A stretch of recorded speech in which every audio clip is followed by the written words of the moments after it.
మధురం నీ వాక్యం నా త్రోవకు దీపం నీ వాక్యం.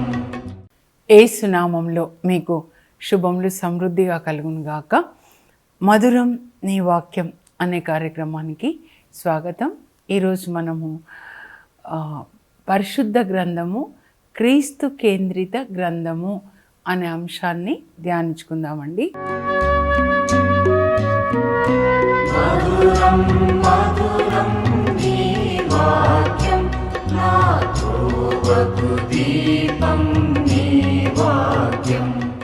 క్రిస్తాస్ అంటే Christ is the centre of the Bible. ప్రతిరోజులాగా నూతన నిబంధనలోని 27 గ్రంథములలో యేసు కాకుండా ముందు ఈరోజు ఇది ధ్యానించుకుందామండి. క్రిస్తాస్ అంటే Christ is the centre of the Bible. Bible గ్రంథంలో ఒక ఎవరు సెంటర్, మెయిన్ పర్సన్ ఎవరు అని అంటే యేసు ప్రభు అన్నమాట. క్రిస్తాస్, క్రీస్తు కేంద్రిత గ్రంథం. బైబిల్ అంతా కూడా మనము యేసు ప్రభువుని మనసులో పెట్టుకొని చదువుకోవాలన్నమాట. దేవుడు యేసు క్రీస్తు ద్వారా మనకేం చేశారు అనేది. మనం కొలొస్సీ 1:16 చదివితే కూడా కొలొస్సీలో దేవుడు సమస్త విశ్వాన్ని క్రీస్తు ద్వారా, క్రీస్తు కొరకే సృజించారు. ఆయన సమస్తములో తొలుత జన్మించిన పుత్రుడుగా ఉన్నాడు. అలాగే మృతులలో నుండి లేచిన వాళ్ళలో కూడా ఆయన జ్యేష్ఠ పుత్రునిగా ఉన్నాడు.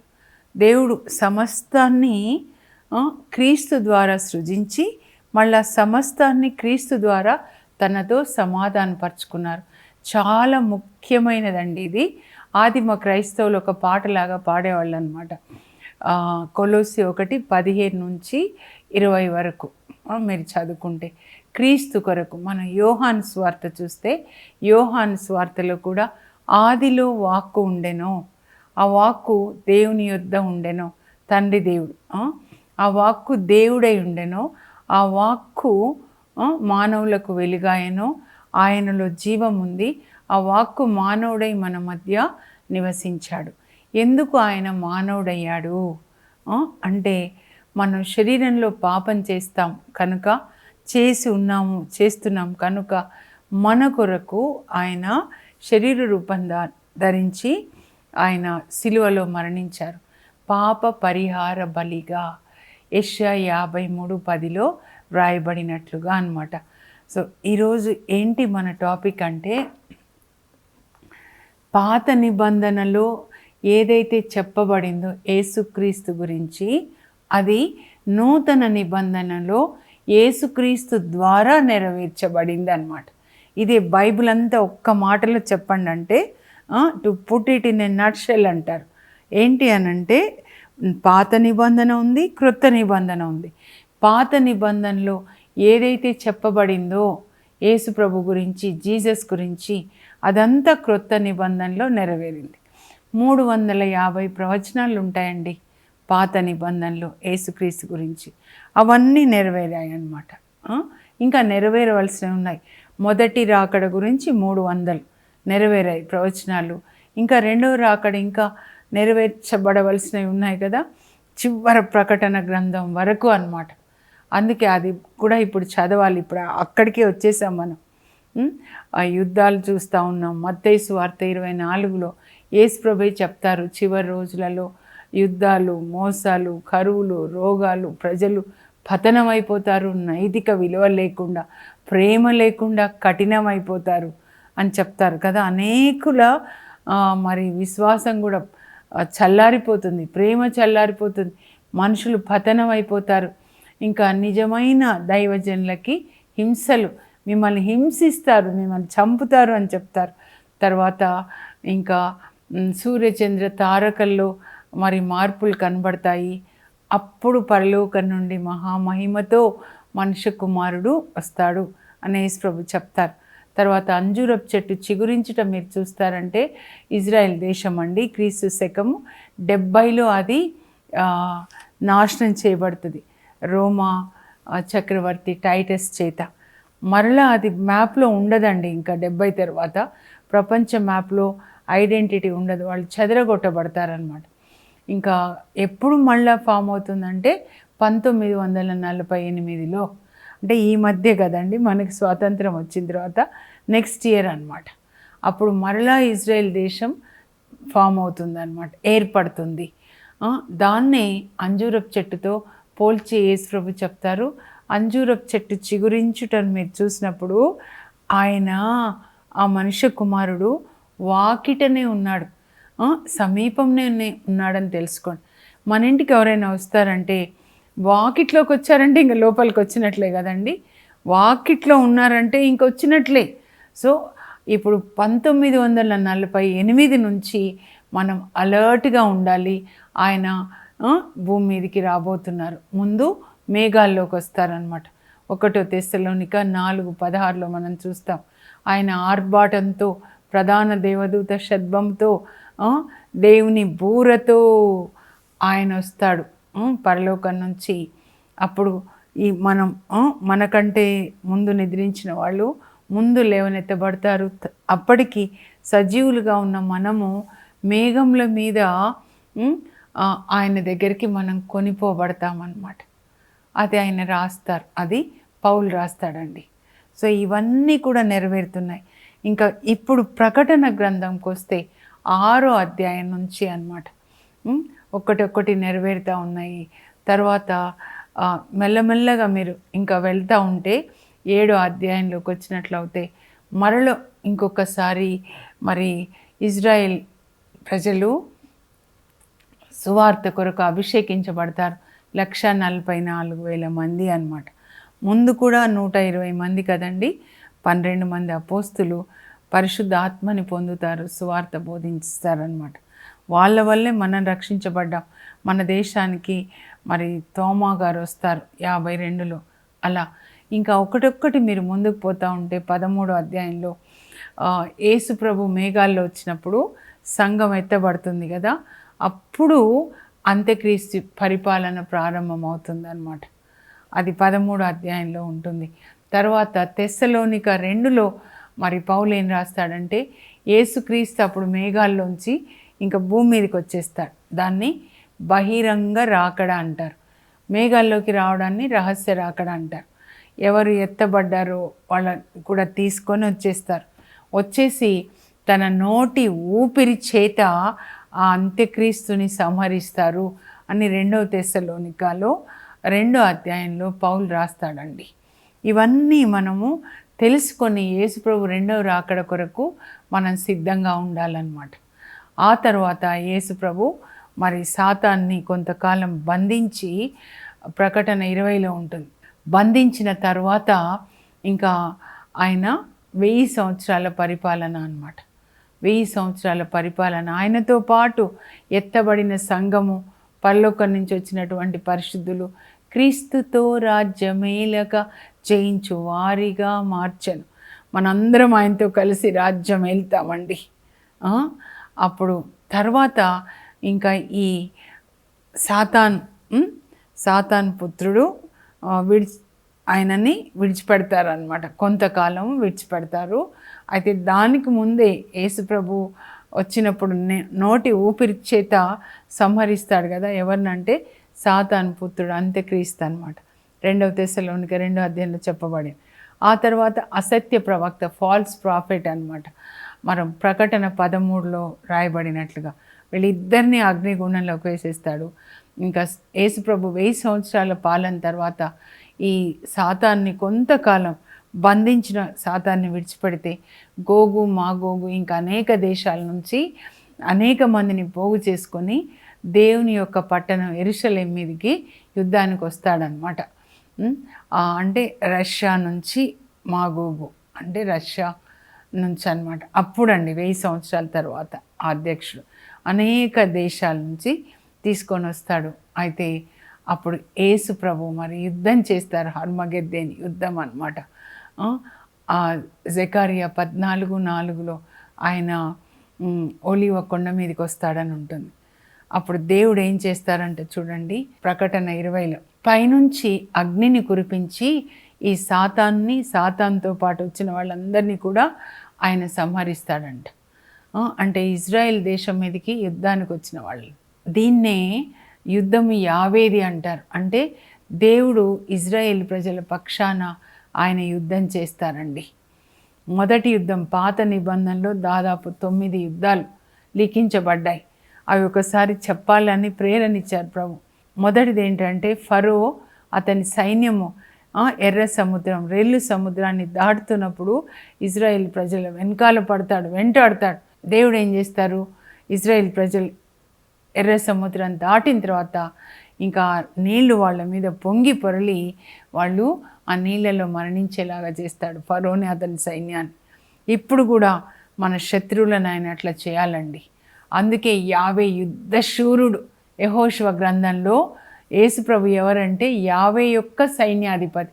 పరలోకం నుంచి ఆయన పంపబడ్డాడు, సైన్యాధిపతి అన్నమాట యేసుప్రభు, యుద్ధం చేయడానికి వాళ్ళ పక్షాన.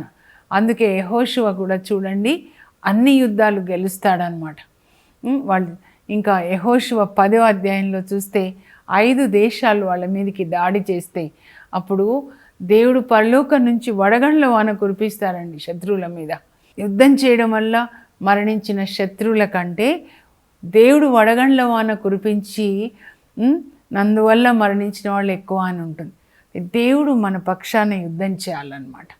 అది అలా చేస్తాడు. చివరిలో కూడా యుద్ధం చేసి అప్పుడు సాతాను ఏం చేస్తాడంటే యేసు ప్రభు 19వ అధ్యాయం ప్రకటన చివరిలో 20-21లో ఏ అగ్నిగుండంలోనికైతే సాతాను పుత్రుణ్ణి అంత్యక్రీస్తుని అబద్ధ ప్రవక్తని తోసేశాడో అందులోనికే అగ్నిగుండంలోనికే సాతాను కూడా త్రోసివేయబడతాడు. ఆ తర్వాత తీర్పు అన్నమాట. ఇంకా అహోరాత్రములు ఆ అగ్నిగుండంలో వాళ్ళు కాలిపోతారన్నమాట. వాళ్ళ కొరకే ఈ అగ్నిగుండం నరకాన్ని దేవుడు వాళ్ళ కొరకు ఏర్పాటు చేశాడనమాట. సాతాను కొరకు, సాతాను పుత్రుని కొరకు, అబద్ధ ప్రవక్త, వీళ్ళని అన్హోలీ ట్రినిటీ అంటారు. అంటే అపరిశుద్ధ త్రిత్వం అన్నమాట. Holy trinity, father, son, holy spirit god మన కొరకు వాళ్ళు ఇంత భూమిని సృజించి తండ్రి కుమార పరిశుద్ధాత్మలు మనకి 10 ఆజ్ఞలు ఇచ్చి ఇలా జీవించండి, పొరుగు వాళ్ళని ప్రేమించండి, వాళ్ళకి హాని చేయొద్దు, దొంగతనాలు వద్దు, అబద్ధాలు వద్దు అని చెప్తే మనం ఆజ్ఞలు మీరి పాపం చేశాం కనుక పాపానికి వెల చెల్లించడానికి దేవుడు మళ్ళా తన కుమారుని పంపిస్తాడు. మన పాపమంతా తన మీద వేసుకొని ఆయన సిలువలో మరణించారు. 1 పేతురు 2:24లో పేతురే రాస్తాడండి, మనము పాపమునకు మరణించి నీతికి జీవించినట్లుగా యేసు ప్రభు మన పాపాలని తన మీద వేసుకొని సిలువకి చేర్చాడు. ఆయన పొందిన దెబ్బల ద్వారా మనకు స్వస్థత కలగట్లేదు ఈ మాట చెప్పినా కూడా అంటే ముందు పాపానికి మరణించాలి. మనం పాపానికి మరణించాలి, పాత జీవితాన్ని సమాధి చేయాలి, అప్పుడు నీతిగా వాక్యం ప్రకారం జీవించాలి, మనకి స్వస్థత కలుగుతుంది అన్నమాట. ఇంకా తర్వాత ప్రకటన గ్రంథం ఇంకా మనం చూస్తే 20:11 నుంచి వైట్ థ్రోన్ జడ్జిమెంట్ అన్నమాట. అంటే ధవళ సింహాసన తీర్పు. ఆ తీర్పు తర్వాత ఎవరి పేర్లైతే పరలోకంలో జీవగ్రంథంలో వ్రాయబడలేదో వాళ్ళందరూ అగ్నిగుండంలోనికి త్రోసివేయబడతారండి. అప్పుడు మాకు తెలియదని ఏడవకూడదు.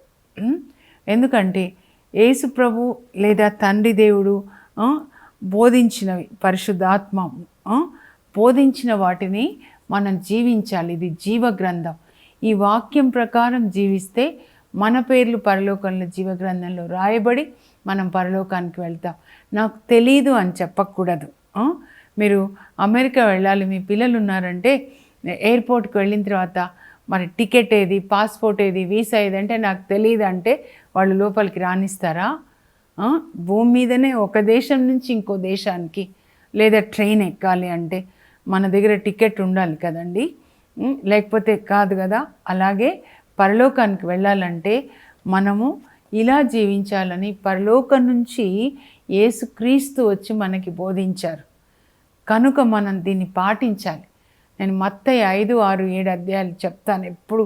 యేసు ప్రభు మొదటి ప్రసంగం చెప్పి చివరిలో ఇలా జీవించిన వాళ్ళే పరలోకానికి వస్తారు. మత్తయి 7:21 అన్నమాట. అప్పుడు వాక్యం ప్రకారం జీవించిన వాళ్ళు, ఎవరి పేర్లు పరలోకంలో జీవ గ్రంథంలో రాయబడతాయో వాళ్ళందరినీ యేసు ప్రభు తీర్పు తర్వాత అన్నమాట, తీర్పు తర్వాత నీతిమంతులని పరలోకానికి తీసుకెళ్తాడు.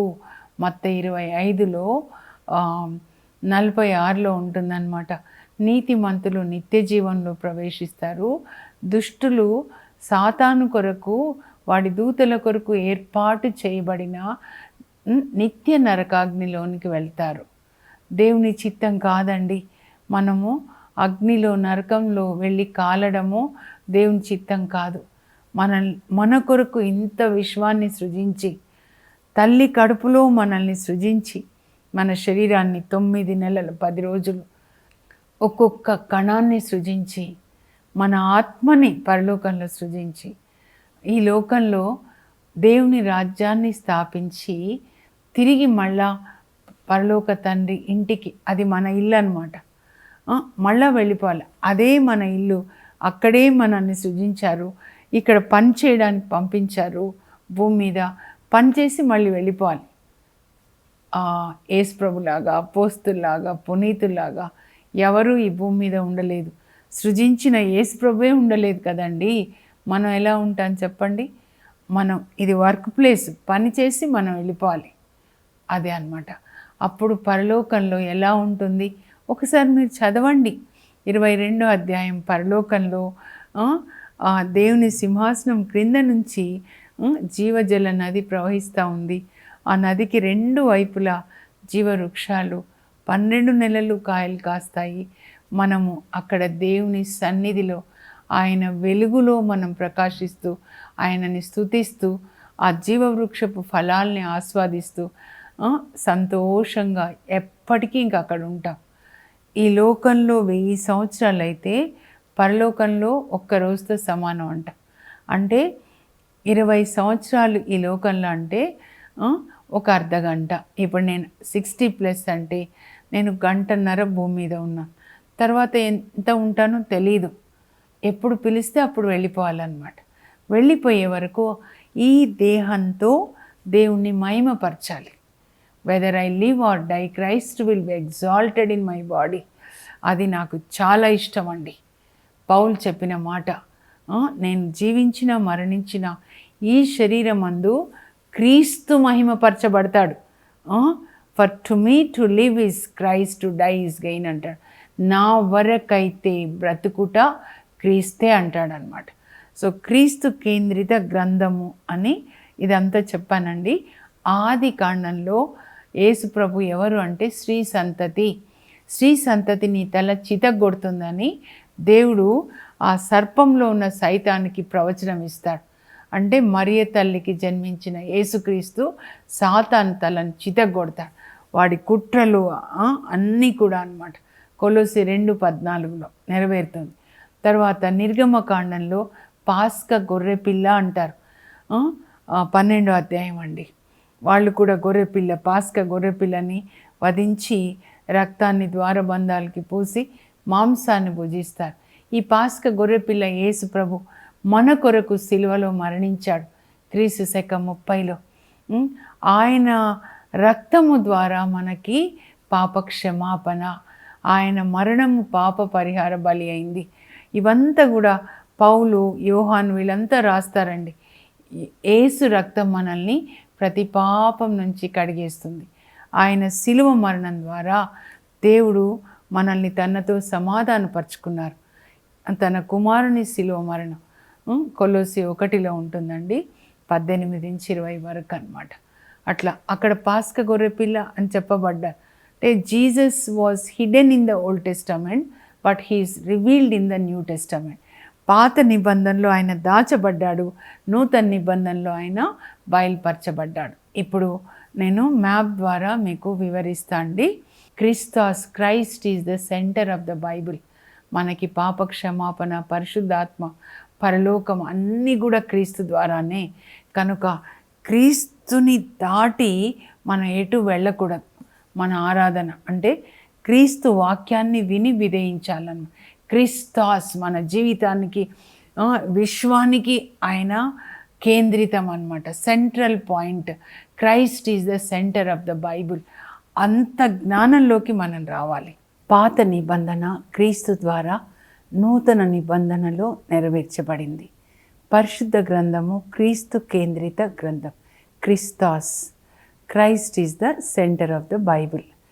అంటే పాత నిబంధన గ్రంథాల్లో ఏదైతే యేసుక్రీస్తుని గురించి చెప్పబడిందో అదంతా కూడా నూతన నిబంధనలో నెరవేర్చబడింది అన్నమాట. So Christ is the centre of the Bible. ఈ యాంగిల్లో, ఈ దృక్పథంతో మనం బైబిల్ చదవాలండి.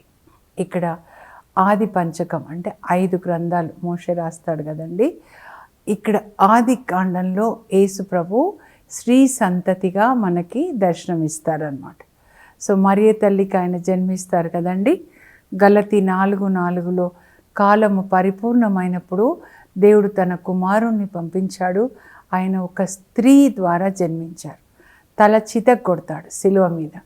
తర్వాత నిర్గమకాండంలో పాస్క గొర్రెపిల్లగా మన కొరకు శిలువలో మరణించి మనకి పాప విమోచన. లేవియ కాండంలో ప్రధాన యాజకునిగా ఆయన పరలోకానికి వెళ్తాడు ఆకాశ మండలం గుండా. హెబ్రీ పత్రిక 4:16లో ఉంటుంది. 7:25, 7:17లో ఆయన మన కొరకు విజ్ఞాపన చేస్తూ ఉన్నాడు అన్నమాట. సంఖ్యాకాండంలో చుక్క, ఇజ్రాయిల్న చుక్క మోవాబు సంతతి వారి పుర్రెలు పగలగొడుతుంది. ద్వితీయోపదేశకాండంలో మోషే లాంటి ప్రవక్త అన్నమాట. ఆయన మరి దేవుని విషయాలన్నీ కూడా బోధిస్తాడు. హెబ్రీ 3:5-6లో మోషే దేవుని ఇంటిలో నమ్మకమైన సేవకునిగా ఉన్నాడు, కానీ క్రీస్తు దేవుని ఇంట్లో నమ్మకమైన కుమారునిలాగా ఉన్నాడు. చారిత్రక గ్రంథాల్లో మరి యెహోషువ గ్రంథంలో ఆయన యావే సైన్యాధిపతిగా దర్శనమిస్తారు.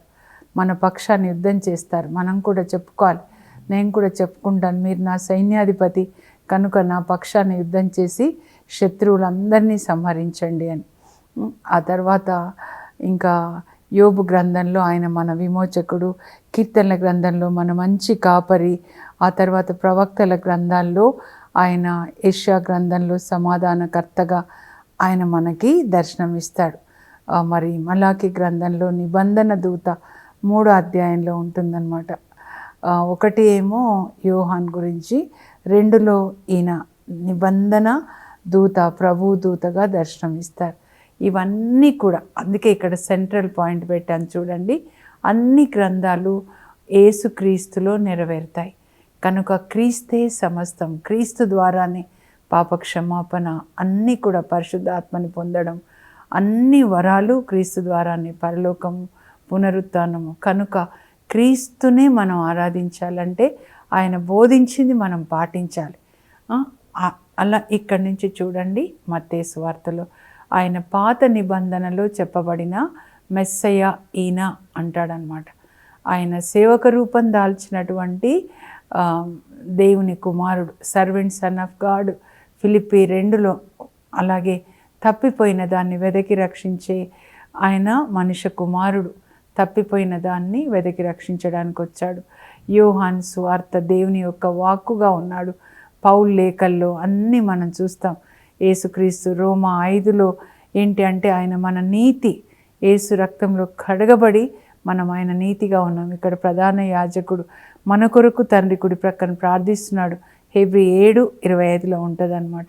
ఇంకా యాకోబు లేఖలో యేసు న్యాయం విధించువానిగా, ఇంకా పేతురు 1 లేఖలో ప్రధాన కాపరిగా, 2వ లేఖలో దేవుని యొక్క జ్ఞానంగా, యోహాన్ లేఖలో దేవుని ప్రేమగా, అలా మనం ప్రకటన గ్రంథంలో రాజులకు రాజుగా, ప్రభువులకు ప్రభువుగా యేసు ప్రభు రాబోతున్నారు 19వ అధ్యాయంలో ఉంటుందన్నమాట. ఈ విధంగా పాత నిబంధన గ్రంథములలో క్రీస్తు గురించి చెప్పబడింది నూతన నిబంధన గ్రంథములలో నెరవేర్చబడింది. ఇది సమరీ ఆఫ్ ద బైబుల్ అండి. ఇప్పుడు ప్రార్థన చేసుకుందాం. పరలోకపు మా తండ్రి, మీ పరిశుద్ధ నామమునకు స్తోత్రం కలుగునుగాక. ప్రభా, క్రీస్తు కేంద్రిత గ్రంథం, పరిశుద్ధ గ్రంథం, పాత నిబంధనలో ఆయన గురించి చెప్పబడింది, నూతన నిబంధనలో నెరవేర్చబడింది.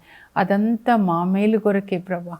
మేము గ్రహించి వాక్యాన్ని చదివి దాన్ని పాటించేటట్లుగా ప్రభా మాకు కృపని దయచేయండి. బైబిల్లో ప్రతి గ్రంథంలో యేసుక్రీస్తును చూచేటట్లుగా మా మనోనేత్రాల్ని తెరవండి.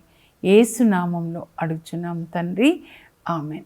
బైబిల్లో ప్రతి గ్రంథంలో ప్రతి పేజీలో అంతోని వారు చెప్పినట్లుగా యేసుక్రీస్తుని చూసే కృపని దేవుడు మీకు దయచేదురుగాక. God bless you. Have a blessed day.